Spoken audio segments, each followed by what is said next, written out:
Hope she's okay. I can't do it. Okay. We'll do it live. Okay. We'll do it live. It. Do it live. I'll write it and we'll do it live. Thing sucks. Well, I hope we're here. It's Friday the 13th, June 13th. Welcome into the Daily Puck Drop. Hopefully, fingers crossed, there is not a global Google Cloud, AWS cloud outage or whatever the hell happened yesterday that knocked us off during the show. It is the Daily Puck Drop. We come to you live every single day at 10 a.m. to 11:30 here on Twitter, also on YouTube. Sorry again about yesterday's show. Also on the Puck Sports mobile app, you can listen to the show there as well. Shout out to the Magnolia Belly because he was the first one to notify me. Hey, I think something's going on. I'm like, on my end, it looks great. If you're during the live show, if you ever have to go away, you can always watch it later and podcast the show. It's up on YouTube. Just search Puck Sports. Also on all your favorite podcast platforms, Apple, Spotify, wherever you find your podcast. And, of course, you can find everything up at pucksports.com. All right, we're broadcasting from the Limback Lumber Studios. Contractors, they do it for you. They deliver everything from whole house packages, homeowner DIY projects. They're going to do it for you for free because they love you. They love everything that you do. They've got the largest stock moldings in the Northwest. They do old school service, handshake, keep every order on paper. No computers there. They have a Dewey Decimal System. It's unbelievable. They've been doing it since 1930. Give them a call, 206-782-3487, or visit them online at limbacklumber.com. Social media platforms, you can follow Puck Sports, Blue Sky, Twitter, Instagram, Puck_sports on TikTok, and we are on Facebook as well. Also, when you're at pucksports.com, sign up, become a Puck's Posse member. $5 a month. It gets you global outage coverage. It's wonderful. Ladies and gentlemen, he's joining us from his he shed in Bend, Oregon. It's the go-to guy, Jim Moore, fresh off hunting for quail, and he's all brought to you by... Wasn't hunting for quail this morning. It's just a little cold in Bend, so I threw a vest on, Puck. I'm brought to you by a Clean Streak, professional window and exterior cleaning service out of Oak Harbor, proudly serving Island and Skagit counties for more than 10 years. Brian Turner and his capable crew, they'll do it all for you. They'll unclog your gutters. My gutters are stuffed with pine needles. I'm not going to get on a ladder and do it. I wish Brian Turner and his crew was down here to do it for me. He can do it for you in Island and Skagit counties. He can pressure wash your driveway, your patio, and check out your windows. The sun's coming through. I know you can see smudges and dust and all that. They'll clean them up for you at a Clean Streak. For a free estimate, call 360-395-5748 or visit acleanstreak.com. You always kind of chuckle when I'm doing that ad. I can see you kind of, I don't know. No, I'm not sure what the look is on your face, but I don't like it. No. You're going to like it because I'm having kind of a Jim Moore moment right now. What's a Jim Moore moment? I am very, you know how everyone complains about golf coverage, and really it's like the Masters, really. Everyone complains about the Masters coverage. Don't get enough of it. Where can I watch it? Masters coverage, they're great now. They never have any commercials. Right. That used to be the complaint, right? You know whose coverage sucks is the U.S. Open. It's just all over the place.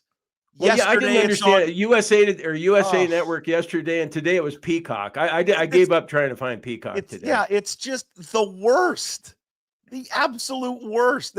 Yesterday's coverage, you're right, USA Network. Okay, well, I know where that's at. Then today, no USA Network. It's on Peacock. So now you got to sign up to get Peacock.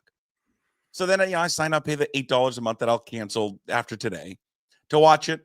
And then it's on Peacock for, 3 hours or ever since I've been up since 7. And now it's back to King 5. It's on channel. It's just like, well, do you get YouTube TV? Yeah. Well, go to YouTube TV, and this morning they had I punched in on one. They had the multi-view, but it was only the multi-view. Yeah, but it's the featured groups. I just want to watch the whole. I want the normal coverage. I don't like. I'm with you on that, but I thought I don't want to go through the hassle you went through to get to Peacock. So I just went with the 3. I saw a lot of John Rahm and a lot of Scotty Scheffler. Yeah. So that was okay. God, strange to see Scotty struggle, isn't it? Well, I mean that freaking court is brutal. That thing is just brutal. Like, I still have no, like, Sam Burns right now is 5 under. He's got one. He's on the last hole.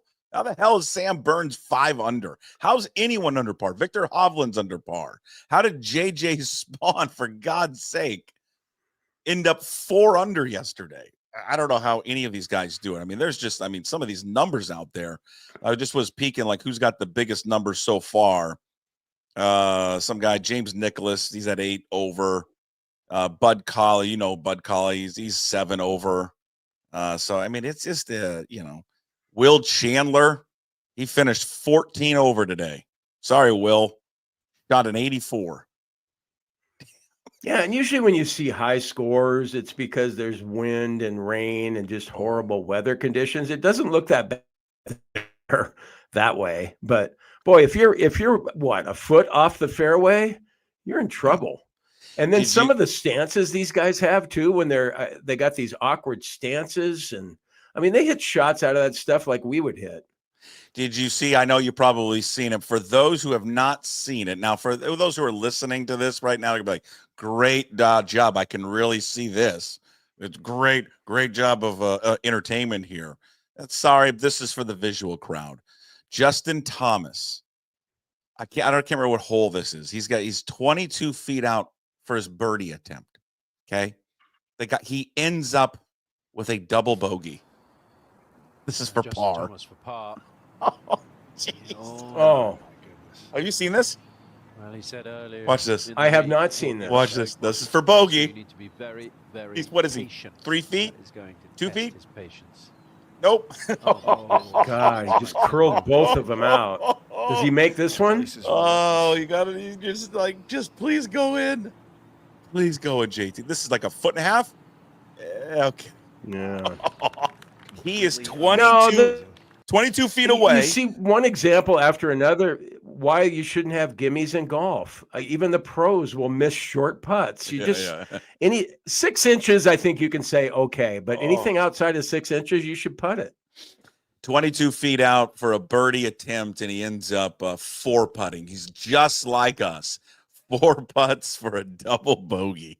Brutal. Well, and that's a guy that you thought maybe I'll sprinkle a little money on him, and who knows, JT might light it up this week, but no, he's not going to play over the weekend. The highlight yesterday was when, like, Rory was in the thick rough. I mean, just chopped down on a ball. I think it went 2 feet, and maybe 3 feet. Jordan Spieth had one this morning where he even club twirled it, and I think it went 6 inches. I mean, just brutal. Yeah, Scheffler's at least even today. He's even today through 17, so he's at 3 over. So DeChambeau, that was my money on. He's yet to tee off, but yeah, just brutal conditions over there at Oakmont. No, and you can't expect guys to make a run either. I mean, a run is considered even par 70. That's a run in this tournament. So you can't be too far back.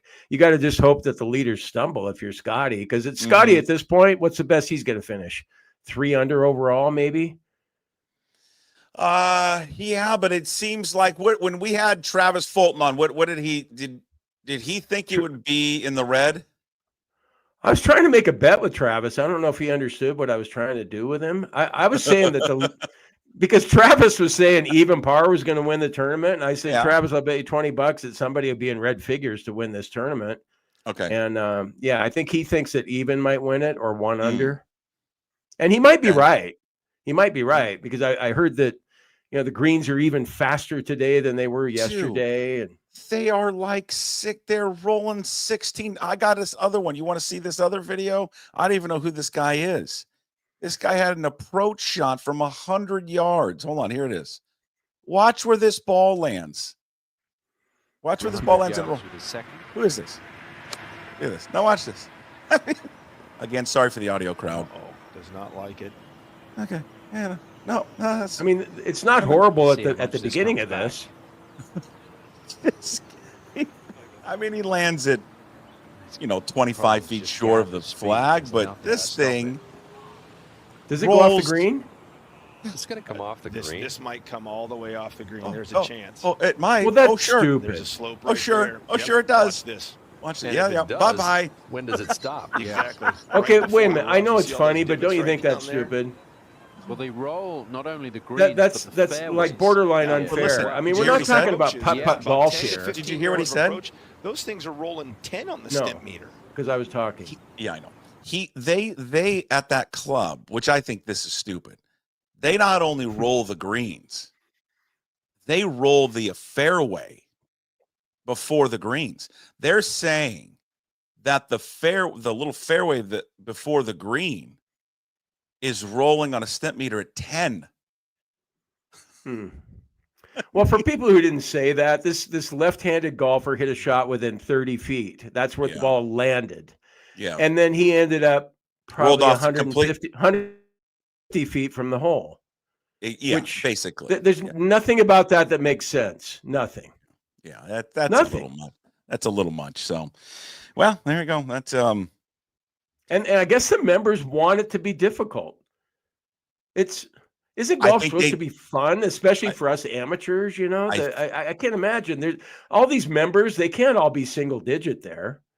Well, you know what? We had Mitch Levy on yesterday, but many of you saw like 15 minutes of it before there was a global outage yesterday. Did you not encounter the global outage yesterday that shut down everything? It was unbelievable. No, but I was kind of happy to hear about it. Yeah. Because everybody was probably scrambling, going, God, I feel like Jim right now. Go, what's wrong with my internet? No, my mom came to town, and so I was just busy running around doing errands. Not so much the internet. It was affecting. I was just affecting certain like things, like certain like sites, like Spotify was down all day long. Then God, what a crisis! I know, but then StreamYard, like the program that we uses Google Cloud. Anything that Google Cloud was using was like done. Just like completely shut off. And I'm like, okay, great. But the problem is I'm doing the show yesterday with Mitch. We're doing it live. For me, when I'm watching this, like, I don't even know right now. We may not even be on. I have no idea. For me, I can't tell if we're on or off because normally it would tell me, oh, no, you're disconnected from YouTube or Twitter or whatever, or your app. But there was no indication at all. So I'm like, okay, just talking. And I got a text from Puck, yeah, you know what I thought? Because I was listening to your interview with Mitch. Yeah. And then right around, it seemed like around 11:30, the thing cut out. And I thought, oh, wait a minute. Okay, it cut out because Puck's done with the live portion of his podcast. And that means now that I can't hear Mitch anymore unless I'm a Puck's Posse member, which I am a Puck's Posse member. No, so I wasn't quite sure what was going on, but it didn't bother me. I just continued on with my walk. So it wasn't a big deal. We play it all. Yeah, but we play it all. Mitch comes on live. Like it's live during the whole the live show. You get all of it. It's just when the show's over, then I take it out. Yeah. Well, I thought maybe, I don't know what I thought, but yeah. Well, many people don't. So did it happen right around 11:30? No, it was before that. It was like 11:15. Okay. All right. Well, you didn't hear. He had a great story. He had a great story about a prank that Fish pulled on him. With Freddie Couples. I don't even want to tell it. I'm going to have him tell it again, but it was no one heard that. We talked about Randy Johnson, and that was like, we played the audio and the video from Root and all that.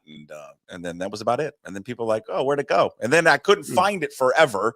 And then finally it came back, I think in the evening. And I'm like, you know what? I'm not going to post it. So done. How frazzled were you?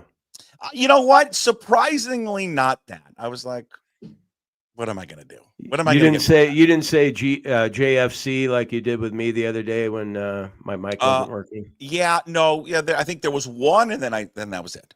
One and out. Yeah. Just like your internet is. All right. That's not bad. Just like your internet is lagging on right now. Is it lagging? Yeah. I thought the he shed was right next to the router. He shed is 18 steps from the modem, and where I usually do it, it's 28 steps from the modem inside the house, so that it shouldn't be an issue. Okay, I wouldn't think. Okay. I don't want you to be frazzled 2 days in a row. Oh, I'm going to tell you right now. I'm already, because you have frozen a couple times. I'm just banking on that you're going to freeze and be off here shortly. So I'm just building it in my head. and working up to it that it's going to happen. But that's okay. Egan's going to come on bottom of the hour. I hope not. I heard from 2 people on my Substack that they actually enjoy that part of the show. Whenever I have issues with the internet or anything to do with the microphone, that's like it's a running gag now, and they look forward to it. So maybe you should just embrace it, incorporate it as part of your podcast and the fun that we have together. Can you do that? Sure. I think everyone. I see a different side of Puck, by the way. I mean, everybody out there, you see, jovial Jason, hey, kiddos, welcome to the program. You guys see that. I see a different Jason when things aren't working here in the heat. You see a darker side. Oh, God. Hey, Kaisa, hey, vampire. God, more problems. Yeah, Jim's having more problems. I know what happens after the show's over. Kaisa, you walk in the kitchen, and she's like, get out of the kitchen. I'm trying to do, a Zoom call. And then how'd the show go today, honey? Well, God, Jim had problems again. Well, what else is new? I already know what's going on. Yeah, I do. When you're a one-man show, and you're doing everything yourself, you need everything to work. Oh, okay. All right. Get the violin out, everybody. And it's you're doing. And while you get that violin out, become a Puck's Posse member. It's just $5 a month, and you get Mitch Levy and Ryan Divish and the Scout. No, the Scout today. We get the Scout today. The Scout is free. No, the Scout is free. He's free today. Scout is always he's free. Not free though. Yes, he is he always free? You don't even pay attention. You have no idea what I'm doing. I listen to you on off days, Tuesday and Thursday. I listen to you. It's only Ryan Divish, the Sports Pit, and Mitch Levy. That's it. Okay, that's all you get for your $5. Yeah, is that not enough? We offer more. I'm trying to figure that out with Substack because there's free subscribers and there's people that have pledged, to pay me, and I don't know what to do. Like, don't you? Yeah, I agree with you. Don't you feel like you need to come up with some extra content to justify people paying you? Oh, I think I've provided enough content. Lord, we're giving you 90 minutes commercial free every single day. It's basically a 3-hour radio show, and we're not, yelling and screaming at people. Come on. Yeah. Well, my biggest disappointment yesterday was not here in Canzano. Did you get Canzano yesterday? No. John's usually on Tuesdays, but he was on Wednesday. Okay. Well, what's the latest on? I'm with you on Texas State. I'm completely out on Texas State until here's what's going to change for you and I on Texas State if they join the Pac-12. Until they go to the conference. if we go to that little town, San Marcos, I think it is. If we go there and find out that it's really cool, and then you're happy that Texas State is in the Pac-12. I've heard that until that point, we're out. I've heard it's a great conference. I mean, not a great school, a great location. So, but here's the thing: it's going to be them because it sounds like they're out on like UNLV's out. So yeah, that's why. Why is UNLV out? If just I don't whether the Pac-12 has cooled on UNLV, which I don't believe. I believe UNLV is cooled on the Pac-12 because I think that UNLV. It feels like they think they're going to get into the Big 12. Oh, all right. So they'd rather just go to the Big 12 than deal with the Pac-12. And I get that. But yeah, if it's Texas State, it doesn't do it for me at all. Not one bit. I hadn't even heard of Texas State until a year ago. Had you? Well, yes, because you know who transferred to Texas State years ago. I believe it was Joey Hobert. Oh, did he?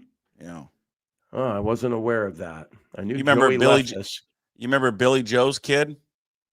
Yeah, I do remember him, a receiver. Yeah. You remember Lincoln Kennedy? God, Joey Hobert, huh? I had a teammate with the last name Hobert. Yeah, Lincoln, that's his kid. Oh. Thanks, Roxy. Billy Joe Hobert was the best high school quarterback I had ever seen. And the best high school interview I've ever had was Billy Joe Hobert. He was something else, man. And then a Husky legend, too. What was his record as a Husky quarterback? God, he was unbelievable. And they had Brunell at the same time. Yeah, he probably didn't lose. He didn't lose many games. Had the Camaro, the jacket, had the unpaid job at the Thai Golf Club. I mean, just was ahead of his time. Is what he was. Ahead of his time. Fun fact about Billy Joe Hobert. Maybe I've already said this, but there might be a listener or two who's never heard this. He holds the course record at High Cedars. Really? 59. And I believe you know what we've. Yeah, you're lagging again. You're lagging. The modem is going out. Did I get that in? No, 59 at High Cedars for Billy Joe Hobert. Yeah, you got that in. I believe when Egan comes on, Egan's going to tell a story. I don't believe he was ever a Puyallup kid, too. I think he was even he was out of the district, which brings us up to our topic with Egan when he comes on about have you heard about the Roosevelt Rough Rider football program? Just got the hammer put on him by the WIA. Recruiting violations. Oh, okay. All right. Well, we can talk about that. I don't know. There's some other school district that's having issues with transgender athletes. You're not getting into that, are you? No. No. Okay. Did you hear anything I said about I never know what you want to get into. Did you hear anything I said about the Roosevelt football program? About the Roosevelt.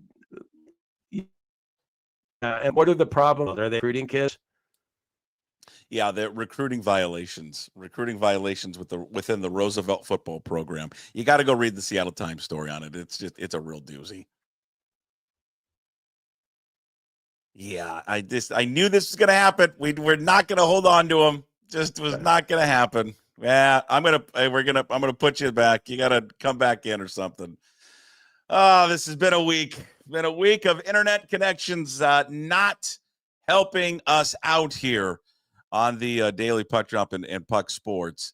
Hopefully we'll get back to Jim Moore here momentarily. I caught up with Mick Hoffman. Mick Hoffman was yesterday, when we went through all the technical problems. I called up Mick and was like, "Hey, man, you want to come back on and talk about the Roosevelt issues?" So we recorded. I may play it if we have any more problems with Jim and maybe with Egan. I don't know what's going on this week. I mean, there's just issues all over the place with connections. But it was a good talk with Mick, and he goes into great detail of what happened with Roosevelt. I'm familiar with the Roosevelt football program. They were placed on probation, the sanctions, issues in terms of recruiting violations. They got postseason ban. They fined the coaches. They fined the administrators. They were using a loophole, a loophole in terms of using this Homeless Act to be able to falsify addresses to have kids get into school, which is just, it's a dirty thing. I don't know how prevalent it is in high school athletics that happens, that parents and programs and families are doing that. But listen, normally you'd have 4 or 5 kids transfer in. They were having 20 to 25 come on in. So, I mean, that's just, the red flag was immediate when they had 25 kids transfer in. So, all right. So Jim Moore's trying to get back onto the program. We'll have Chris Egan, who's going to be coming up a little bit later. The Scout as well will be coming up a little bit later in the Daily Puck Drop. We'll get his thoughts on College World Series, the rise of Oregon State. In addition to the rise of Oregon State, we also talk about the Everett Aqua Sox, because we spent a lot of time with the Scout recently talking about the players down in Tacoma and the talent that was down there. A lot of Harry Ford that we did last week. But then this week, we talked a lot about the talent with the Everett Aqua Sox. I believe Jim is back. I don't even know if he's on or not. Should we bring him back on? Let's just see. Are you on? I'm on my phone. Can you hear me? Yeah, we can hear you. Yeah, that works. That's good.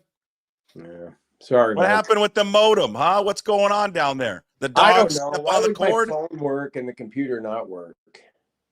I have no idea what technology. This has been a crazy week. It's more global outage everywhere. No idea.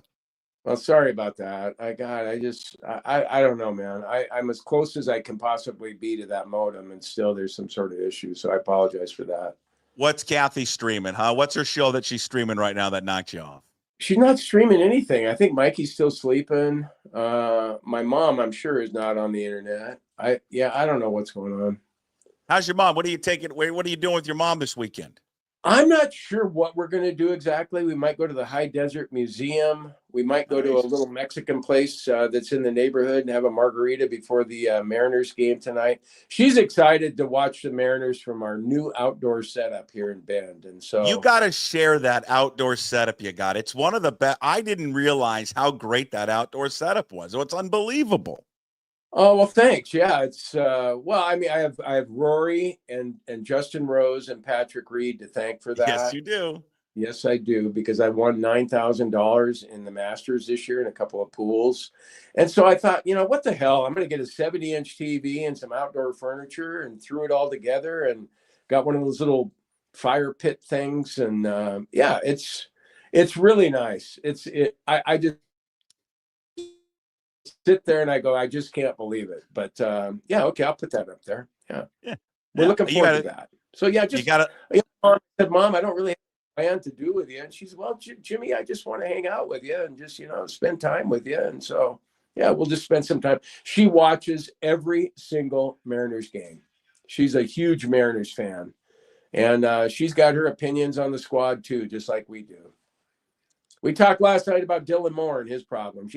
Jimmy, I still love Dylan Moore, but boy, has he struggled lately. Yeah, he can't hit anymore, Mom. Just, what is going on with him? Has he ever been able to hit? Yes. Remember that 3-week stretch he had earlier this year? Why do I have my headphones on? I can't even hear out of the headphones. Oh, just nuts, man. Nuts. Give me a fuck me dead. I love that. No, I'm not going to do that, because I agree with somebody who sent me a message on Substack. JimMoore.substack.com, by the way, if you want to. Wait, JimMoore, Wow. I just swore, and I don't want to swear. Mom's husband's listening, and somebody sent me a message saying, hey Jim, I enjoy you with Puck, but can you cut down on the swearing? There's kids that are, you know what, Puck, they're right. We don't need to swear. We never swore when we were on the radio. So what's the point of swearing? Yeah, I agree. I don't think that there's kids shouldn't be listening. Why? Because they're kids. Do you think this is appropriate for kids? I don't think so. I don't think this show's appropriate for kids. Although kids that do listen, though. Well, I mean, if I'm 12, Mikey and Stevie don't listen, I don't think. But if you're 12 years old and you're into sports, you might be interested in something you have to say, I guess. Yeah, I don't know. I'm not sure. I'm not sure. I did have one kid that I coached in baseball saying, oh, yeah, my dad, we were listening to you in the car the other day. You started talking about something that my dad made us turn it off. I'm like, oh, okay, that's great. Yeah. Well, I think in the radio days, weren't we trying to appeal to people that were 25 to 54? Yeah, that's a little older than that, but sure, yeah, that's kind of the wheelhouse there for advertisers for sure. Hey, you want to get Chris Egan's here? Let's talk to Chris Egan from King 5. He's here. He's always here on our Friday visits as Jim is on the phone in the he shed, and Chris Egan is here. Chris, bear with us. We may lose Jim. We've got. The fiber is not working down there in Bend, Oregon. He's on the phone right now. We may lose him. It's been that type of week for us here at pucksports.com. We're going to have to upgrade the technology here. How are you, sir?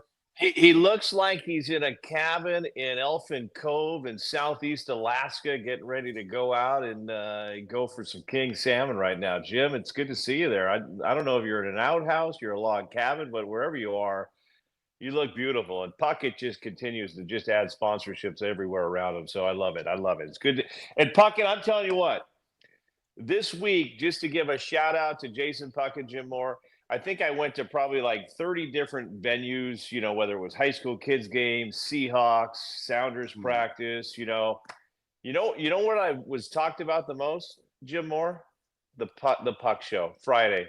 Egan, I love Fridays. Egan, I love Puckett. I love Jim Moore. So let's keep it rolling, boys. Let's keep it rolling. Good work. Good work. It's what we're trying to do. Hey, Egan, Jim and I were talking about this earlier, and since you're a Puyallup native, and it's going to tie into when we're going to get into Roosevelt here in a quick second. Okay, it's Meeker Days this weekend, by the way, in Puyallup. Meeker Days in honor of the great Ezra Meeker, the first mayor of Puyallup.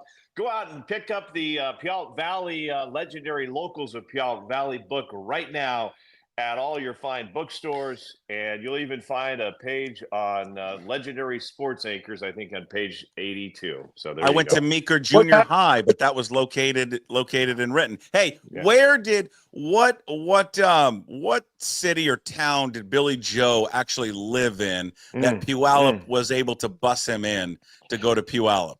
Well, Nelly, at the quarterback for the Huskies, it's Billy Joe Hobert. No, he's not from Texas. He's from Puyallup, Washington. And the legendary Keith Jackson is actually wrong there. If we want to really give the and I don't think Billy's going to fight me on this. If we were to redo that broadcast, this is how it would play.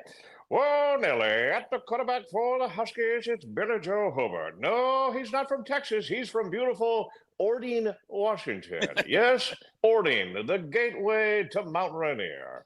So I believe most of the Hobert family grew up in the great Orting Valley. So we'll see if anybody on the text toy will come at me on that one. And the great Joe Kralik, however you want to pronounce it, grew up in the Sumner Valley. And yet, long before recruiting, Mike Heward was doing a great job getting those boys to Puyallup High School. Orting's close enough, though. Yeah, Orting is in fact, Jim, there's a lot of back roads through Puyallup. If you know them like I do, you can just pop down the hill and you're right there in Orting. And you know what's right there, Jim, too? The legendary High Cedars Golf Course right down there as well. Yeah. Do you know who holds the course record there, Chris? I do. I love to learn every day, and I'm ready to learn. Billy Joe Hobert. Does he really? Yeah. Wow. I did not know that. Huh. Yeah. What type of NIL deal did Mike Heward give Billy Joe, or what did he pay him to get him to leave Orting to come to Puyallup? But do you know what it was? Well, back then, to get kids to Puyallup, you could just get them with a flat of raspberries and some, a gift card to one of the local deli shops and, some Boone's wine. I'm not saying that we were offering alcohol to anybody underage back then, but the Boone's wine was pretty popular back then too. Hey, Chris, was he not the best high school quarterback you'd ever seen? Because I was for the PI football then, and I just couldn't believe how good that kid was, how good that Puyallup team was, and what a great interview he was too. Jim, not only was he the best quarterback, I think he was one of the greatest high school athletes of all time. As you mentioned, the course record in at High Cedars in golf. He could pitch. I don't even know if he played much baseball, but he was a very good baseball player. He played on one of Puyallup's best basketball teams, a team that ended up getting knocked off by Redmond, I believe, in the semifinals of the state tournament. He wasn't one of the stars, but he was definitely one of the key factors on that team.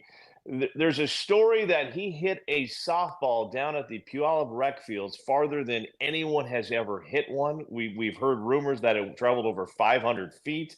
It went over into the road. So yeah, I mean, anything this guy did, he was just legendary at. And I would argue to say I've never seen a greater all-around high school athlete than Billy Joe Hobert. Mm.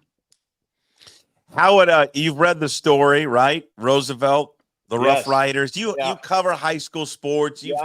You have heard about this. Most people have heard about this. The allegations, the rumors of the allegations, probably dating back since the fall about this. Well, I mean, yes, Puck. I was hearing about this last fall when we were covering high school sports. Like, Egan, this Roosevelt team's got a lot of kids, that are coming in from different areas. And here's the thing: is I mean, there's kids. It's the wild west of high school sports right now, Puckett. So yes, we could sit there and pinpoint Roosevelt, but they are not alone right now. They are not alone.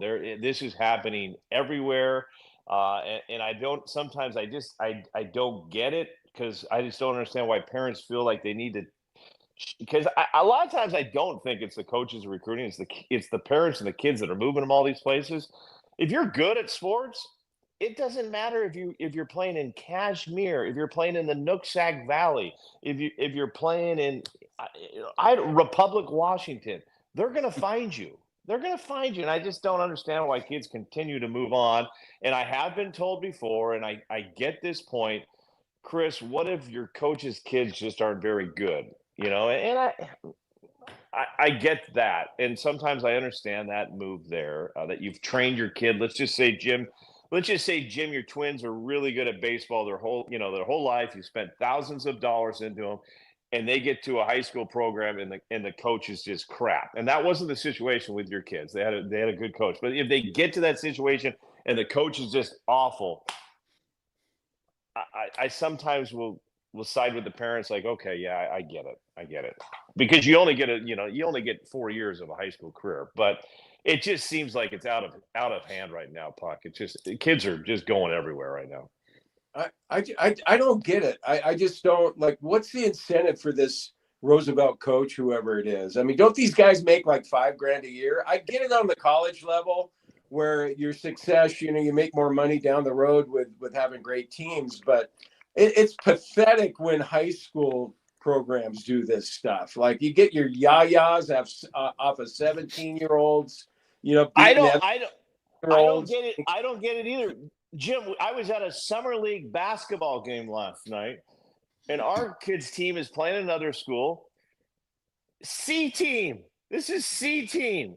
And they brought in like 6 kids that will not be going to this high school. 6 kids. And I'm like, in a summer league game? I was like, what are we doing? What are we doing? Seriously. What is the point? And it's, you know what? It is what it is. In the end, I said, they're okay. It's okay because it's making my kid better. He's got to go up against tougher players. But I mean, at what point? I don't understand it. Maybe I'm wrong, and maybe all 6 of those kids are going to go to this high school. I don't think so, but maybe they are. But it's C team summer league basketball. This is about developing, and I'm just like, I'm sitting back like in shock. I don't even know what to say. I'm like, these guys don't go there. I'm like, okay, whatever. It is what it is. Did a horrible job of research because I didn't read the story. Is the Roosevelt administration backing this guy or doing the no comment thing, or what are they doing? No, they got in trouble too, Jim. They got the principal and the AD both. I'll give you everything. Yeah, they got. I mean, it's not the death penalty, but they got hammered. Sam Adams is the head coach, former Seahawks defensive tackle. He got a 1-year suspension. He's fined $2,500. So is his defensive coordinator. The assistant coach and principal were fined each $2,500. The athletic director, Danny Thompson, I think they've been there for about a year and a half. He's on probation for 3 years. He's banned on serving on any WIA committee during that time. They had to forfeit all of their games played by ineligible players for the last 2 years. It wipes out their semifinal game a year ago against Bellevue. They have been banned from postseason this year, and their athletic department, so this is like all teams now, their athletic department's on probation for 3 years. Basically, they just can't screw up anymore. They're being watched. Metro League athletic department, they are on 3 years probation. They, Jim, you'll like this because it's very Bellevue-like. They created a kennel club. The kennel club was an academic support program. Another academic institute on the other side of the lake. Yeah, they told the investigators, no, it's available for all kids. But the investigators later found out they were lying and that it was just for football players. So they were just. And here's what bugs me a little bit, guys, as you hear these stories. And I go back to the Nathan Hale story, and I went to the school, and nobody knew any of the kids there. And they didn't go to school there. They were all homeschooled. I know, Puckett, and this is what bugs me is like it's not like these high schools are fighting for. God, if we get to the semifinals in the Tacoma Dome, we're going to get $500,000 for TV rights deals. No, none of that's happening. You may get a trophy that you put in a trophy case that somewhere gets lost in the school after 10 years. But what's starting to bug me is let's just say our kid's name is Billy, and Billy's been in this program his whole life, and battling, and then all of a sudden boom, 30 kids come in. And maybe Billy isn't the best defensive back in the world, but he was planning to start his senior year. And now little Billy is his jersey's pretty clean because he isn't playing at all. And for what? I don't know. It's so the WIA making a message here, making a statement to the AD and the principal, I think that's huge because, listen, the athletic directors know what's going on in their school. And if they're not, then don't be paying them six figures. These athletic directors are making over $100,000, guys. That's a lot of money. And a lot of them are doing great jobs out there. But don't tell me they don't know what's going on at their own school. And a lot of them are very tough on the rules, and they do like a great job. So the fact that they went after the AD and the principal, you know what? They know what's happening. Here, Jim, let me add to the story. So, because I interviewed Mick Hoffman yesterday. I was thinking about if we had more problems today, I was going to play the interview. I may play it later. I certainly am going to put it up. But I talked to him for 30 minutes just about this. And I think the one thing that they have, that he and I disagree on, that they have got to change the way they investigate these cases because it's self-governing, Jim and Chris. So basically, when there's any type of these violations, that it's the onus is put on the school to do the investigation. Oh, come on. So the school does the investigation, and then it passes on to the district, and then whatever I think is beyond that, and then it gets to the WIA. So but the point is, like, you're asking Tammy Brewer, the principal, and the AD Danny Thompson to do the investigation into their football program that they know that they're cheating and go like, oh yeah, we found out they're cheating and let's hammer ourselves. I mean, that's never gonna work.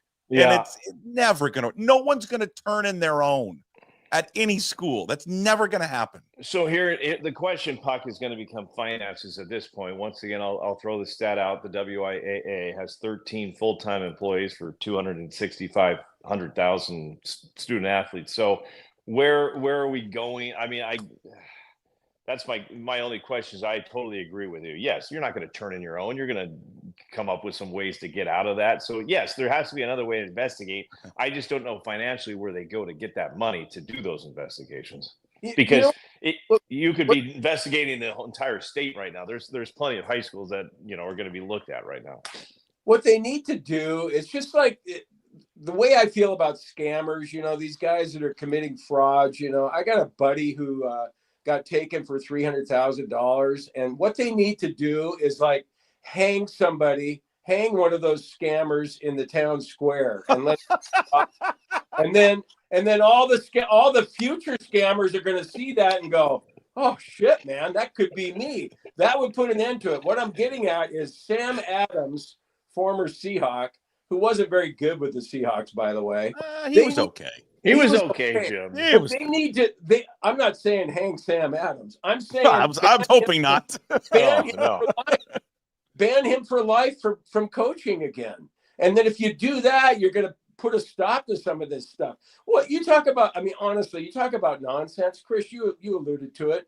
We're trying to build young men and young women in school, aren't we? Yeah. And yeah, it would be fun. It's always more fun when you win.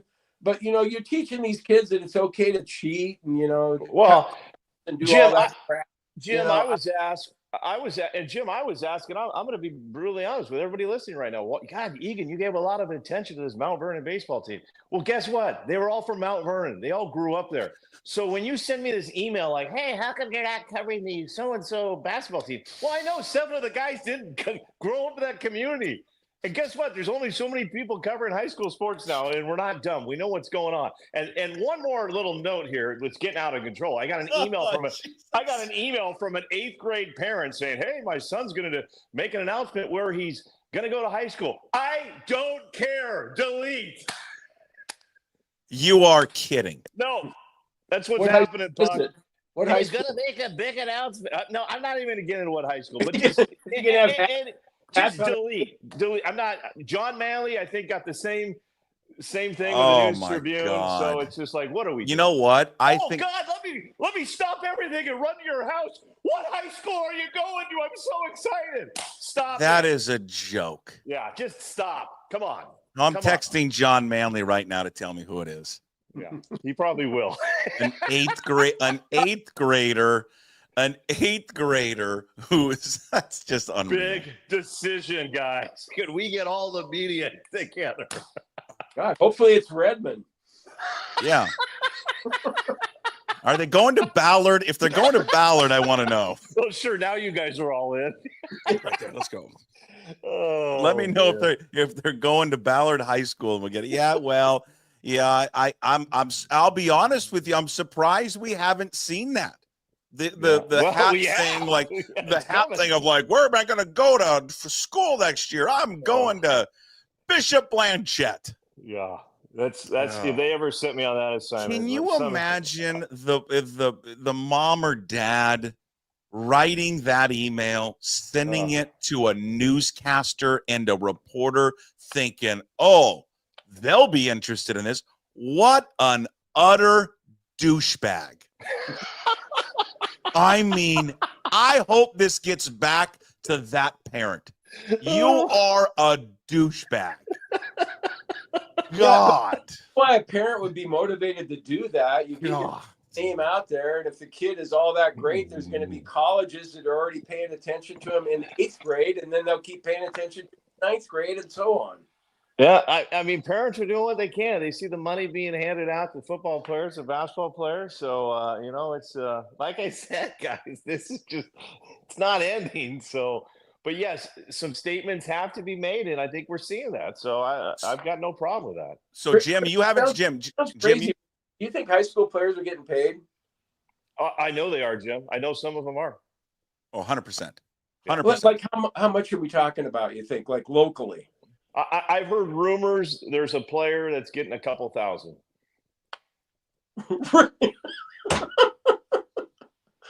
Oh, my God. To move from a South End school to a city school to play basketball. All right. And I'm sure 10 years from now, it'll be 20,000, 50,000. Luke Egan ran a 5-minute mile, second fastest 8th grade time in the Puyallup School District, and he got Chipotle. Yeah. Does he go burrito or bowl? You know what he does, Puck? He loves the bowl. He goes double protein bowl, throwing a little queso and guac, and then You get a better deal. It's a better deal. And then he'll add on the tortillas. You can buy them individually, so he'll have half the bowl and make his own little burritos. I mean, he loves his Chipotle.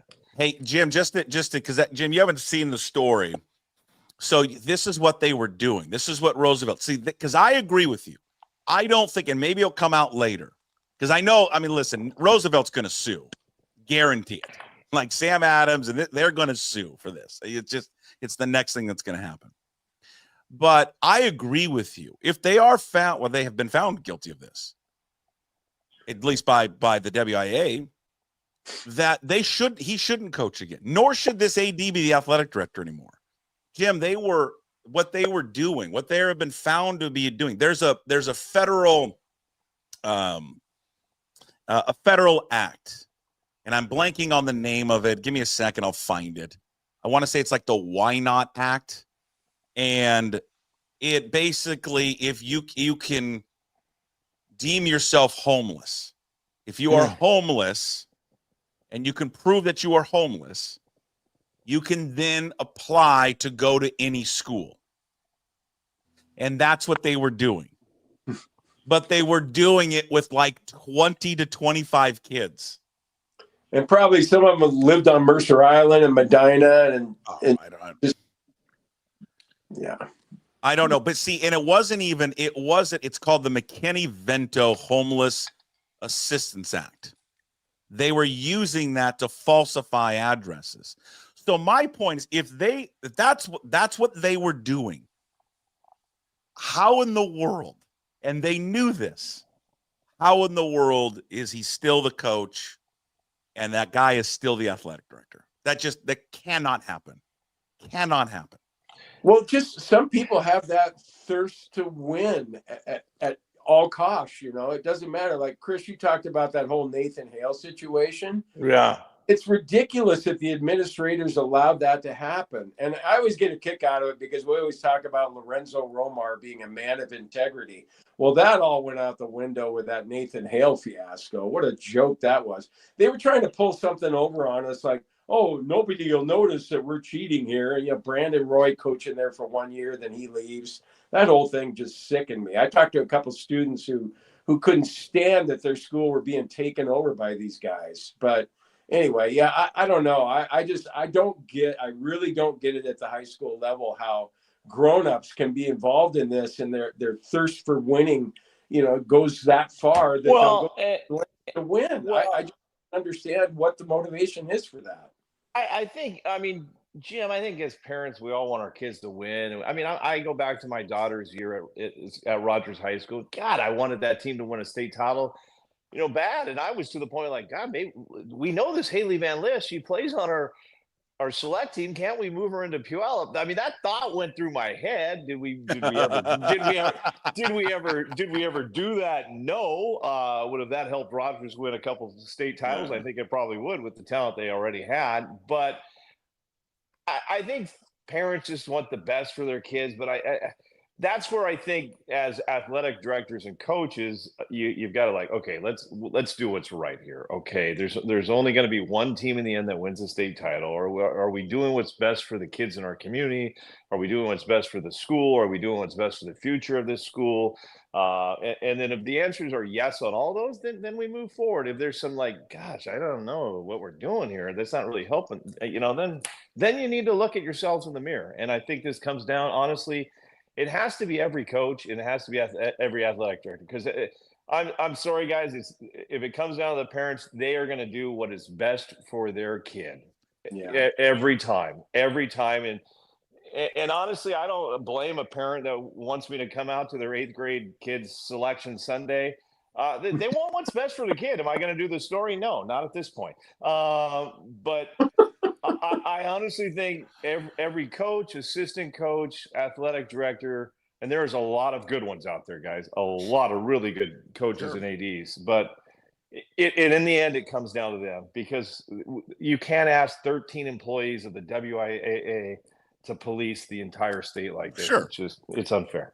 Yeah, I agree with you 100%. I mean, they don't have enough manpower to do it. And I guess, and again, I said it's just not a good system that the schools have to police themselves, because the school's never going to turn themselves in. Never going to happen. They're never going to say we violated these rules, because then it happens with Roosevelt. So Danny Thompson, the AD there, and the principal there, they're never going to say, yeah, we you know what, we concluded in our research, we found all these violations. They're never going to do that. So, but because there's not enough people to sit there and investigate all these stories. And you're right, it's not Roosevelt. Roosevelt's not the first, won't be the last, and there's a bunch of other schools doing it. And then the private schools can get away with it because it's private.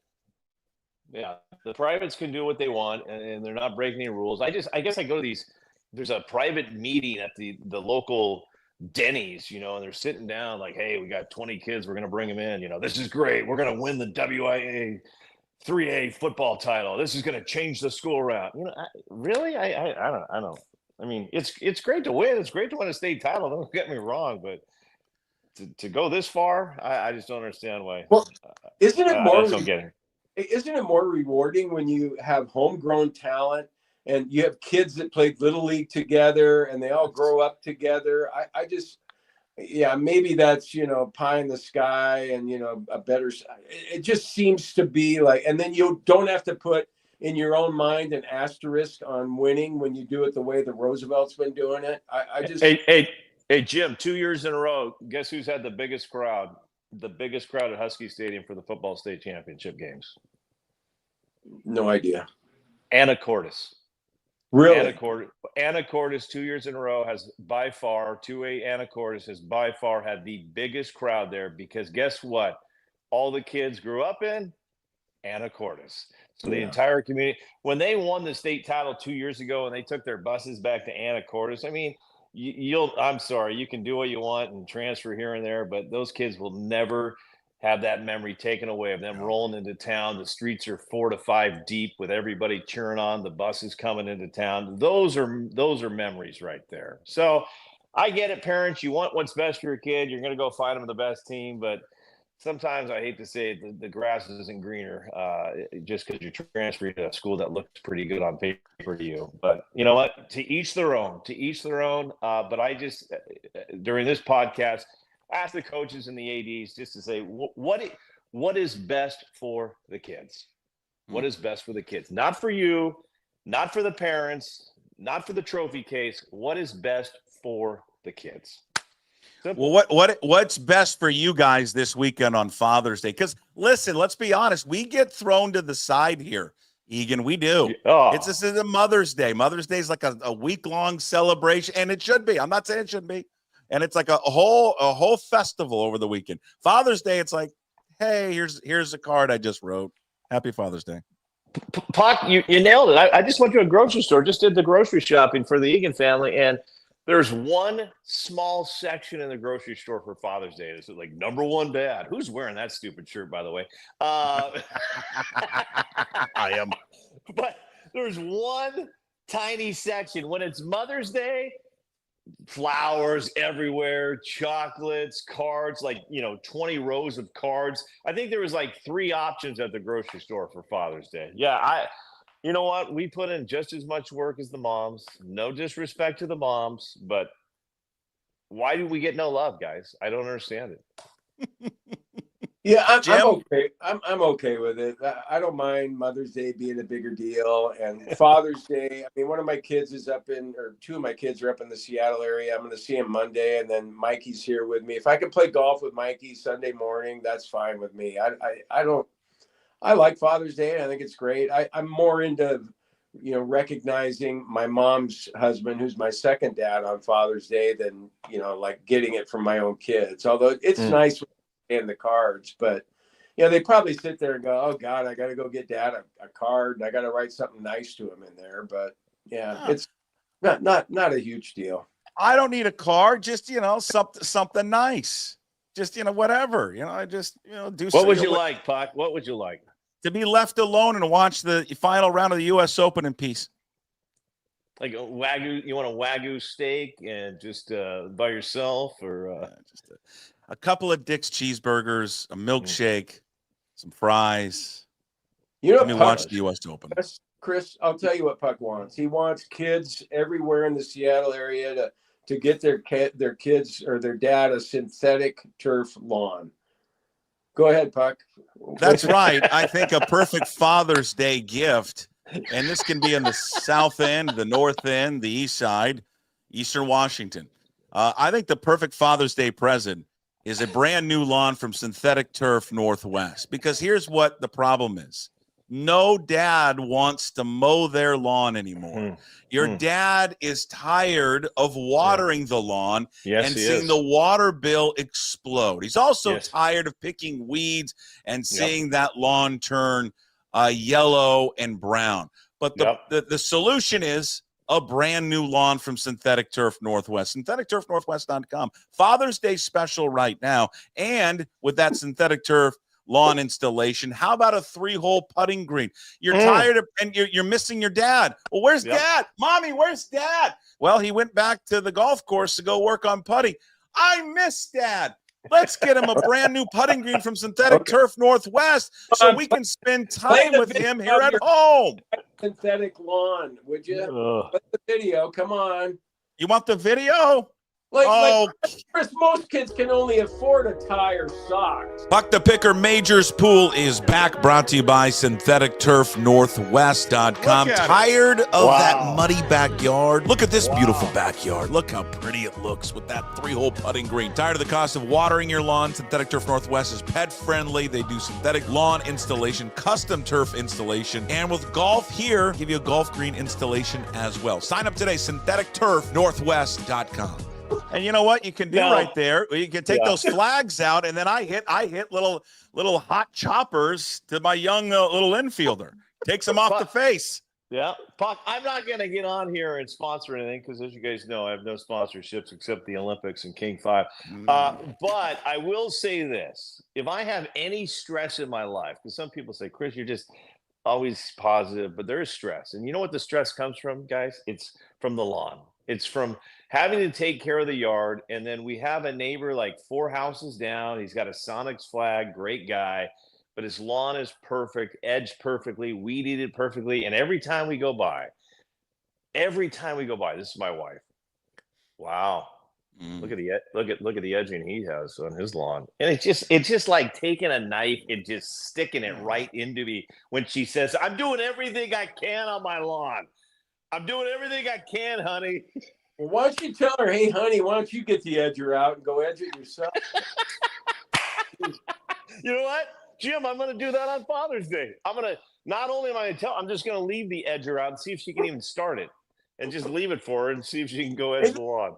You know what? This is probably bad form, but maybe a kid out there right now, because of Puck's great promo for Synthetic Turf Northwest, is thinking, God, I got to look into that. I think I'm going to look into that. That's a great idea. And so he's getting on the website and checking it out and all that. And then he compares, what it's going to cost to do that for dad with a pair of socks. I guarantee he's getting the damn socks. No, he's not. No, you're not. You're going to pool your money together at Synthetic Turf Northwest, syntheticturfnorthwest.com, and get yourself a brand new lawn. And hey, while you're at it, you may have extra money to build yourself a tree fort, right, Puck? Yeah. Well, yeah, you could. Chris, I just guaranteed 2 things to happen after we're done talking to Puck. He's going to call me after we're done with this podcast and say, number 1, man, I'm sick of your internet not working. Number 2, you can't be putting a sponsor down like that. You can't be talking about how much it costs. Am I right? You broke up. I didn't hear you. What was that? What was that? I muted you. What was that? Jim, it's yes. The answer is yes. He's going to call you. We keep losing his microphone. Hold on. What was that? My kids can't afford the damn putting green. Well, maybe your kids should get a job and stop siphoning money off you. Not jobs. They got internships in Seattle they're going to be doing. And they're going to be doing. Jesus Christ. They got out of school like a month and a half ago. I know it says Puck Sports on the damn thing, but I'm trying to talk for a second. Yeah, I muted him. He can't hear us. Listen, here's the deal. He doesn't even know he's muted. They got out of school a month ago. They got out of school. They haven't been working. Oh, give him a little time, Puck. Yeah. Go ahead, Jim. Sorry, Jim. You're back, Jim. Jim, you're back. He's not happy. So where are you guys on having your kids pay for college? Oh, great question. Great. I'll pay for it. Because we paid for the first 3 years, Chris, and then we're going to have them for the last year. And I feel bad about that, although I know there's a lot of people that are thinking, well, that'll be good for him. My wife thinks, that'll be good for him. And we're on a fixed income. And yet my parents paid for me to go through college. And I don't like the idea of my kids having to pay for their own school. We got lucky with number 1. She got scholarships with tennis. Number 2 has been getting lucky through the junior college world with scholarships, and now he's going to have to make a decision. So we'll have to figure out which school he goes to, whether there's a chance we maybe do the loan thing if it's a school that asks for that. But at this point, they're so spread out that we're trying to get them paid off, wife and I, when they graduate, so they don't bring debt with them. So that's kind of where we're at. But yeah. My parents paid for it, so yeah. I don't want my kids to go into debt, so yeah, if we could pay for it, I would have paid for it. Yeah. And my dad helped me when I was at PLU. I had a tennis talent grant. I was an RA my junior and senior year, which kind of helped pay for things, and then my dad helped pay the rest. So it was it's nice when you get out of college with no debt, but I know not everybody's able to do that. But there's the go-to pups. Yeah. There's River and Sky. Hey, Mikey. Hey, there's Mikey too. Mikey's still not working despite he's been out of school for a month and a half. He's taking the dogs walk and talk. Got a job lined up. You got that internship that starts. Hey, look at Come on, Mikey. It's a great backyard. It's a great backyard. Jim, you're living your best life over there, aren't you? You are. God, you are. Everyone's envious of your life. Yeah, I mean, you look like Harrison Ford. I feel like Puckett and I are hanging out with Harrison Ford, like you're in the backwoods of Big Sky Country today at your ranch, just chilling. Yeah. You know? It's like gonna jump on his ATV, go check out the rest of the property. Yeah, it's like Gillis. I mean, I don't want the kids to have debt. My physical therapist, he told me the other day he's got $240,000 in debt. $240,000, and he's a therapist. Hey, I did hear an interesting. Somebody told me this one. I'll throw it at you two guys, and I think this is a pretty good thing. And it was about finances and wealth, since we're talking about that. And they were pretty adamant about saying, you know what? Don't save all your money to travel when you're in your 70s and 80s, which a lot of people do. They save their money, they retire, and then they travel. And the point was, go travel now when you're in your 40s, 50s, and 60s. So when you go to Europe, you can move around and do things. Yeah. When you've saved all your money and you wait to go to Europe in your 70s and 80s or Africa or wherever, you can barely get around. So I thought it was, I just never thought about that, because you hear so many stories like, when I'm retired, I'm going to go really travel and go out there. And the point was, do it now. Go out now and do it while you can. So. Well, happy Father's Day to you both. Great dads. Admire the both of you and how you've parented your kids. It's great. Meeker Days, guys. Get out there, enjoy Meeker Days this week, and pick up the latest edition of Puyallup Legendary Locals. You can read more about Ezra Meeker and the Heward brothers. There you go. All right. Honestly, you guys got great kids. You've done a great job. Nice work. Well, nice work, dads. Puck, you as well. Hey, look, there's Mom. There's Mom right there. How much does Mom ask her? How does she want to see Dylan Moore in the lineup tonight? Yes or no? Mom, do you want to see Dylan Moore in the lineup tonight? Yes. Why? I love Dylan Moore. She loves Dylan Moore. What about Rowdy Tellez? What about Rowdy Tellez, Jim? Does she like Rowdy Tellez? What about Rowdy Tellez? I like him too. He comes through every now and then. He's kind of heavy though, isn't he? Well, I'm not going to talk about weight.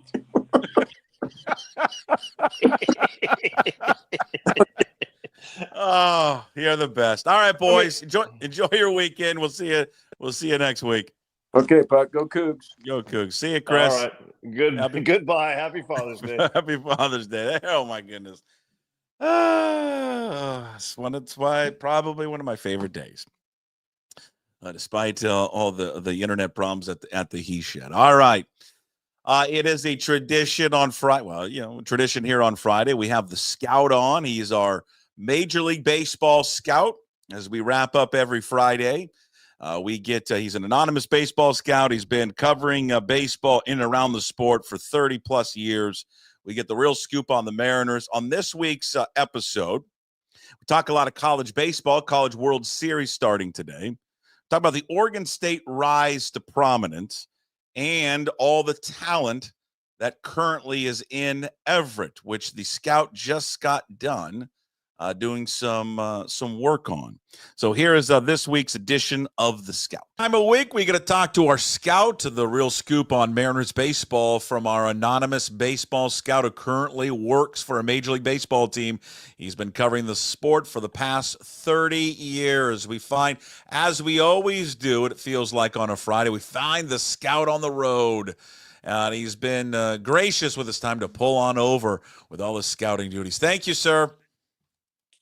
My pleasure, Puck. My pleasure. Anything for you. Anything for you. Absolutely. Well, you have. Let's just pick up where we were chatting before we started this, and I'm sure there'll be some names that you can come up with. But I think for all of us that have grown up in the Pacific Northwest, Scout, who are college baseball fans, to me, I've been really fixated this year on the College World Series and all the playoffs and everything. Oregon State, to me, is just one of the best stories in college sports, what they've been able to do, not just this year, Scout, but what they've been able to do for, a decade of building one of the best, most elite baseball programs in the country in little tiny Corvallis, Oregon. But then this past year to do it on this independent barnstorming season they had. You look at the teams, of the 8 teams that are now left in the College World Series, what's hard is, and it's a bitter pill, to swallow, I think, for us here in the Northwest on the West Coast is 3 of these 8 teams should be in the Pac-12. Oregon State and Arizona, who will be playing today, and then you also have UCLA that plays on Saturday. That's a tough one to see, isn't it? Yeah, being a Northwest West Coast guy, grew up watching the Pac-10 and the Pac-12, and obviously we could talk for hours about what led to that, which is really sad. But we know it's football related, and we know it's revenue and those types of things. But yeah, I mean, almost half of the field of 8 in Omaha is former Pac-12 schools, and then obviously what you said about Oregon State. Yeah, I cannot agree more. I mean, the run really started in 2005, so it's been a 20-year run that they've done an unbelievable job. And Coach Mitch Canham, played there. He was on the teams in 5, 6, and 7. So he went to 3 trips to Omaha as a player and won 2 national championships. And for him to get this team back there this year, they're a super talented team. It wasn't like they didn't have the talent, but as you said, they're kind of barnstorming. I think they only played 17 or 18 home games during the regular season. Then they were good enough to host the regionals and the super regionals. But yeah, what an unbelievable year by those guys. And I wish them nothing but the best in this upcoming NCAA tournament in Omaha. How have I was talking to somebody else about this, actually, John Canzano, who is a reporter, talk show host in Portland. He's on my show every week.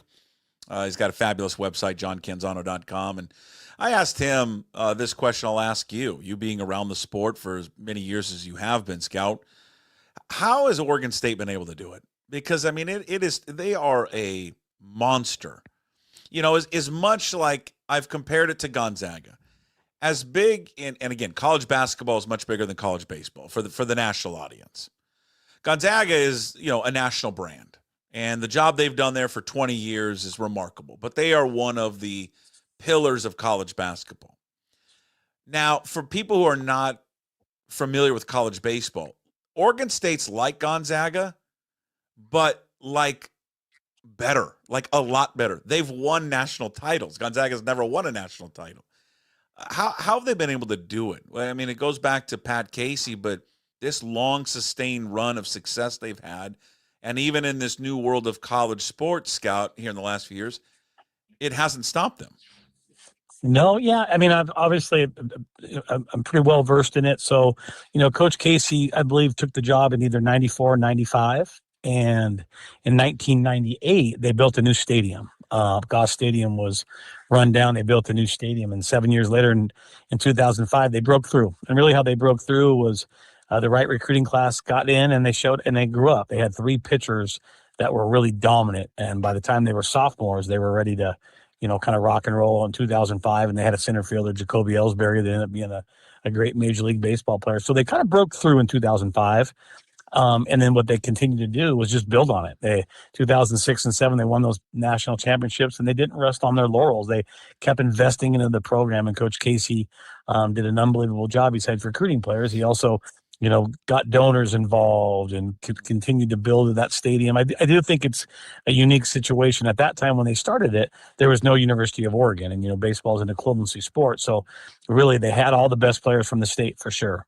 But they also did a really fine job of going at that time, when Coach first started, the University of Washington was doing a great job. And not to take shots at them, but, Coach Knutson and Coach Joe Ross, when they were there, they had great teams, but there was never any investment into the program. They didn't build them a stadium, all that things that goes on right now at Washington. They didn't have it. Well, they built a stadium for Coach Casey, and he just kept building on it. And then they started to be able to recruit nationally when they won those back-to-back national championships. So just an unbelievable job. They just did a great job of commitment into the program. And very similar. I know Gonzaga hasn't won a national championship, but they're very similar. They're a blue blood. I mean, both those teams are blue bloods when it comes to their sports. And you look at consistency. Obviously, Coach Few at Gonzaga has been there the entire time, right? And Coach Casey, spent, I think his last year was 2018. So from, 1995 to 2018, they had that consistency for 20 plus years.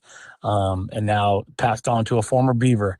One of the cool things I like about the Beaver program is if you ever look at their roster, or especially their coaching staff and their support staff, guys are 90% of them are former Beaver baseball players. Mm-hmm. So they know the culture. They love that place. There's just great support. The fans do a great job. I always tell everybody the Oregon State baseball fans are the best and worst in the country because they support you, but they're just hard to deal with when you're there watching a game. So it's like they've just done a great job, and like I said, they're continuing to do it, and they're playing really good baseball right now. This is they've picked an unbelievable time to get hot.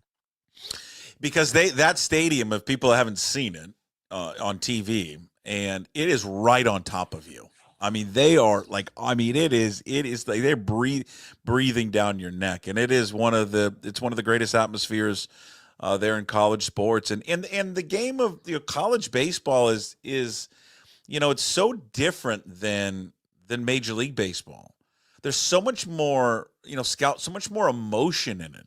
You've spent time in both, right? There's just, to me, college baseball feels more like when I watch, I don't know, maybe international baseball, like the Caribbean World Series or something like that. There's just more, like the players are engaged in it more than you see at the professional level. And you could probably say that about every sport that goes from college athletics to professional. But I don't know. For baseball, it kind of feels like it stands out to me more.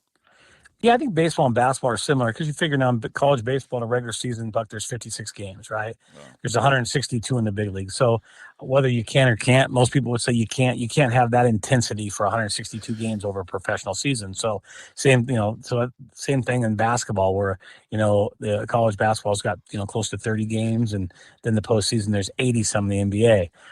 Football is kind of similar, but yeah, the speaking of first and foremost, Oregon State fans, there's 4,000. We call them the 4,008 angry Beaver fans that are right on top of you, and they do a great job of supporting them. But like I said, baseball is professional baseball is a marathon. Like I said, I'm covering Everett versus Tri-Cities today, and you're going to watch guys they're going to get their work in, but they're going to somewhat go through the motions, and that's not like a negative, but it goes at a different pace. In college baseball, they're trying to win every single game. I mean, literally, that's the goal is to win every game, and those are the expectations to try to do that. In professional baseball, those aren't the expectations. So I don't think the intent is maybe as drastic as it is in college baseball. And like I said, it's a great time to be a college baseball fan, especially in the country, but we're definitely in the Northwest of supporting a club like Oregon State. You spent some time, I know, recently scouting the Everett Aqua Sox. We talked a lot about Tacoma, I think a week ago on the show, a lot about Harry Ford, and again, still no decision on Harry Ford, and maybe he won't come up. Maybe they will end up trading him here at the deadline. And Tacoma's got a lot of talent. So does Everett. We can get into Durangelo, the pitcher, but the talent of the positional players, and I think specifically you start looking at, I know we're going to chat here in a second about Colt Emerson, but that outfield group of Johnny Farmello, Laz Montez, who we've talked about before, and Ty Pete, boy, it just so much talent oozing out of those guys that we haven't spent a ton of time on Pete and Farmello. I do want to get your thoughts on Montez here in a quick second, and also young too as well. Let's start first with Ty Pete, 6'2", nearly 200 pounds. Hits left, throws right. What do you see from him? Super athlete. I mean, he's as good an athlete as anybody on the field. Well, like I said, I'm covering them this week, and he's the best athlete on the field. And if I was coming back next week and seeing Ever again, which I'm not, he'd be the best athlete on the field pretty much anytime he goes, steps on there. He was a shortstop, middle infield. They moved him out to center. He does it easy. He's got to get bigger and stronger in the game of baseball. You can run and throw and do all those things, but you got to hit, right? You got to hit. And he's got some juice. He's got enough power to hit it over the fence. And he's just coming into his body. He's going to be a really good player. He's just young. I mean, like I said, they're position players that they have. They're just all really young guys. I mean, and you get better in baseball by just experience. A lot of times you used to talk about a guy needs 1,500 to 2,000 minor league at bats before he's ready for the big leagues. Well, nowadays teams rush guys so fastly And that's kind of only a certain organizations that do it. But I think fans look around and go, hey, well, this guy got up so quickly. We should be doing that same thing with our players, whether it's, the Padres or the Mariners, whatever fans, they want their guys to move up quickly. Well, I think that can stunt people's growth. So even though he's only an A-ball right now, I think they want to put him in a situation to be successful and probably learn center field because, like I said, he was a high school shortstop that they drafted and then they moved out of him. But he's got like I said, super athlete, can run, can throw, hits left-handed, does a lot of great things. He just needs more experience. What about Johnny Farmello? Here's a guy that his career got off to a tough start because of a knee injury, but he's back again. Just another good size athlete. When you put your eyes on him, he might have still been injured now. I'm not sure if he was there because I think he got banged up again. But were you able to see him? I've seen Johnny on video. I have not seen him live. I was excited to see him this week. But he got banged up. He is on the injury. He's injured again. From what I've seen between the guys you've talked about, I think he might be the best player. I think he might be the best prospect. He might not have the acclaim as the other guys because the other guys were higher picks and things like that. But Johnny's got a chance to be a really, really good player.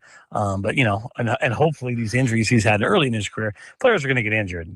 That's the way of life. It happens. But hopefully it's a freak thing, and hopefully he can get himself on the field consistently to see, what he can do over a full season because he really hasn't had that opportunity. Yeah, we've talked a lot about Laz Montez, but again, this guy, he's just a mountain of a man that can hit it a mile. He's got a cannon for a right arm. He's a prospect that should excite eventually, in whenever he comes up, should excite Mariner fans. Looking forward to the future. Yeah, he should. I mean, last year I saw him puck, and I was just enamored by him. I watched him only a couple days so far. This will be day 3 for me. Hasn't had a great first couple days, but the tools are in there.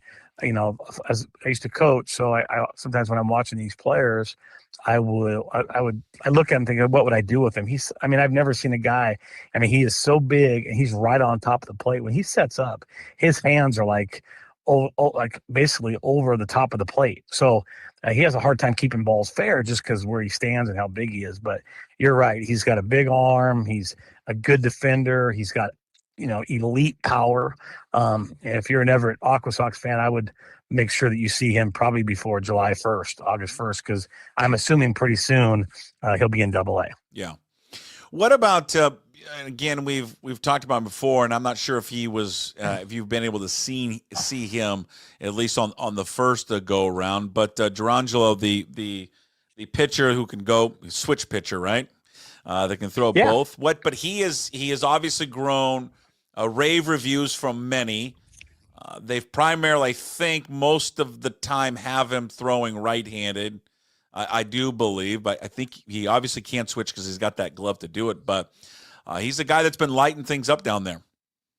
Yeah, threw right-handed. He threw yesterday, and what they've been doing with him is giving his starts right-handed, and then during the week, like the rest of the week, there's a day. So it sounds like they might give him 2 innings left-handed because right-handed is natural. He's a completely different guy left-handed than he's right-handed. Right-handed, he's going to throw the fastball 96 to 98 miles an hour. He's got a really, really big arm. I didn't realize he threw that hard, but it's explosive. He's got to throw some more strikes and better strikes, and then left-hander. It's funny that we say, he's only throwing 90, 91 left-handed. Well, years ago, 90-91 left-handed was like a plus fastball, but nowadays how hard these guys are throwing that it's just kind of average. But interesting guy, super athletic guy, and he's exciting. It's fun to watch, right? Because you can, as a scout, you get to dream on guys and figure out what they're going to be and what they can be. So kudos to the Mariners for having a plan with a guy like that and believe in him enough to take him high in that draft. And now they just got to coach him up, and you got to find his way to the big leagues. I'm curious this question about how you should treat Major League Baseball pitchers, and I'm not going to ask you to be a doctor. None of us are doctors. I get that. Bryce Miller is be shut down again. He had a cortisone shot. Hopefully, it was going to ease the inflammation in his right arm. It was later determined he's also got a bone spur in there at some point. And there's nothing that the cortisone shot's going to do for that, but. The cortisone obviously didn't work. Velocity was still down. Made a couple starts. Now they've decided to do the PRP injection in it to see what happens there. To me, I mean, when you see or hear about pitchers that are doing all these steps, to me, Scout, correct me if I'm wrong, it rarely seems like, oh, they did the cortisone. Okay, that didn't work. We'll do the PRP, and then that worked. That inevitably it finds itself at some point to a surgery. Because right, it doesn't feel like it's just you and I having an opinion on this one, but it just feels like we're kind of headed towards that. Yeah, the pessimistic person in me says, there's a surgery on the way. It's not fair to him because, I've never seen the MRI, and if I did see it, Puck, I couldn't read it anyway, so I wouldn't know what it said. But you get shut down, try this. That usually leads to a surgery. The PRP has been successful for people. Nobody wants to have surgery, but I've been in the game long enough where I realize if there's especially if it's elbow related, it seems like, all pitchers are going to get hurt one time in their life. Obviously, you don't want that to happen. Those guys are going to go through some type of surgery. So if it does happen, hopefully it's more elbow than anything else. Cause usually, there's a higher percentage to bounce back who you are from that. The shoulders can be tough. In my experience, the guys that have the major shoulder surgery, those are the guys that are usually not the same. But if you're a Mariner fan and a Bryce Miller fan, which I am, I'm a fan of Bryce Miller. You just cross your fingers and you just hope for the best. Yeah. Let me ask you this, and then we'll let you go to get to your duties. Being around the sport that your entire life, being a scout in Major League Baseball, and again, I know it's going to be based on how the team's doing, and certainly market size come into it. This MVP debate right now with Aaron Judge versus Cal Raleigh. Cal Raleigh's putting up just historic offensive numbers. The MVP usually is a popularity, vote, but it's an offensive vote too. It's like who's just put up the best offensive season. When you evaluate these players as a whole, shouldn't Cal Raleigh get more of a credit and an edge because of the position he plays versus what Judge plays? Yeah, he would. He would be. And if Aaron Judge, he should. He doesn't, and he should. And also, it doesn't hurt that, Judge has more history, and he's in the biggest market in the country, right? So all the things that work against Raleigh. I love, wasn't a catcher, but I love catching, and it's such an undervalued position, and some, it's such an offensive game right now, and he's going to drive, Cal's going to drive in 100+ runs, but he's also going to, save runs with his glove too. I'm not telling you that Judge does that or anybody else that we're talking about that.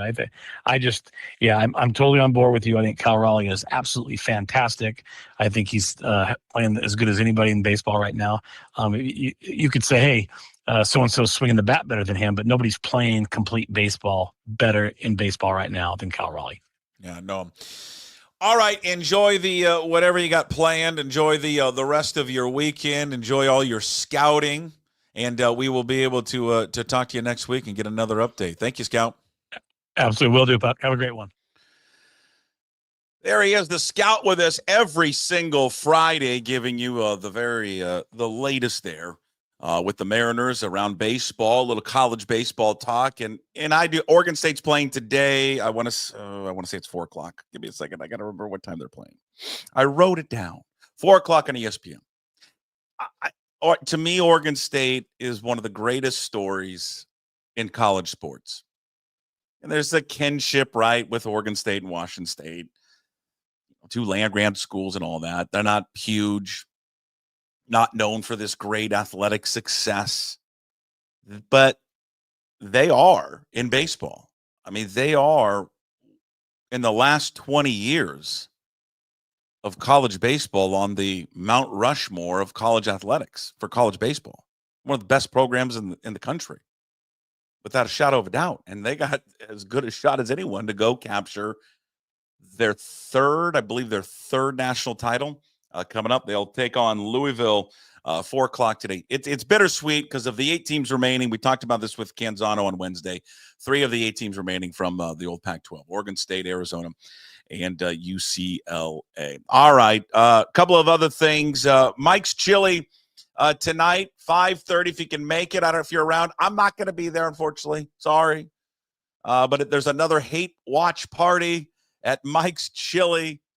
Coming up tonight, 5:30. If you've never been to the Chili, you're like, I've never been there. I've heard Puck talk about it all the time. It's an old school. I mean, it's been there for 100 years. Okay. It's Ballard's original sports bar. It's what a bar should be. You know, no nonsense, no frills, TVs, cold beer, attitude from everyone, but a good attitude and just laid back.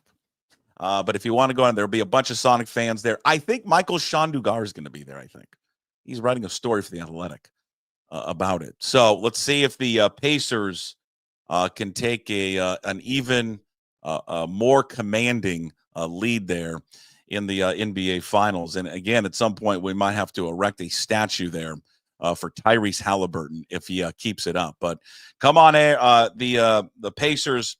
If they get another one tonight, they would take a 3-1 series lead, very commanding 3-1 series lead. Despite it being home, the Dust Bowlers favored by 6.5 in the game tonight. Again, 5:30, head to Mike's Chili Parlor, hate watch party again. The crowd, get there early. It's going to be packed for that event coming up tonight. I caught up with Mick Hoffman, executive director of the WIA, what we talked about, Egan, myself, and more in great detail about the sanctions that were handed down to Roosevelt. I'm going to play that interview. I did it yesterday. I'm going to play that interview on Monday for everyone. So it's good. It's 30 minutes long. It's a good chat with Mick, and press him on a bunch of stuff and get his perspective on how they came to that conclusion, some more background on it. Also talk about the baseball semifinals, because obviously Ballard, I'm connected to Ballard. Their parents and families were upset. Consolation games canceled because of the lighting issue. Go into that and kind of press them on, did the WIA make the right decision there? Could they have done better? We're going to play that coming up on Monday. U.S. Open update real quick. Puck the Picker Majors pool. You guys are playing in it right now. Our coverage of the U.S. Open, cover of all the majors, brought to you by Synthetic Turf Northwest, syntheticturfnorthwest.com. Great Father's Day gift. Okay, get him a new lawn and a putting green at Synthetic Turf Northwest. Your dad, like I said, wants his weekends free, and he would like a nice backyard. And he doesn't want to water or mow the lawn anymore, and he wants to putt and just have it look just beautiful out there. So get him a Father's Day gift, Synthetic Turf Northwest.com. Okay, that's all you got to do. Leaderboard update real quick of the U.S. Open. What is transpired there at Oakmont right now. Bryson DeChambeau, he is even through 3 right now. He's at +3 overall. J.J. Spaun, he was round 1 leader.